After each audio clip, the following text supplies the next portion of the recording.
స్త్రీలు ఎవరైనా సరే మెడలో ఉన్నటువంటి నల్లపూసల దండని ఎదుటి వాళ్లకు స్త్రీలకు ఇవ్వకూడదు.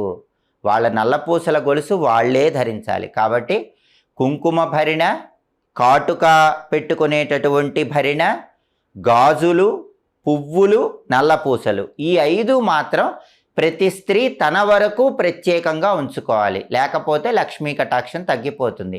ఇతరులు వచ్చినప్పుడు వాళ్ళకి వేరేవి ఇవ్వటం అనేటటువంటిది చేయాలి. అలాగే స్త్రీలు ఎప్పుడూ వాళ్ళ చేత్తో ధనియాలు ఎదుటి వాళ్ళకి ఇవ్వకూడదు. ధనియాలు ఇస్తే లక్ష్మీ కటాక్షం తగ్గిపోతుంది. ఉచితంగా ధనియాలు ఇవ్వకూడదు.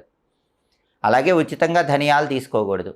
ఉప్పు కూడా ఉచితంగా ఇవ్వకూడదు. ఎదుటి వాళ్ళకి ఎవరైనా ఆడవాళ్ళు వస్తే వాళ్ళకి ఉప్పు కానీ, దూది కానీ, ఒత్తులు కానీ ఉచితంగా ఇచ్చినట్లయితే లక్ష్మీ కటాక్షం తగ్గిపోతుంది. అలాగే మిరపకాయలు, చింతపండు ఎప్పుడూ కూడా చేతికి ఇవ్వకూడదు. ఎవరైనా అడిగినా కింద పెట్టుకోమని చెప్పి కింద నుంచి వాటిని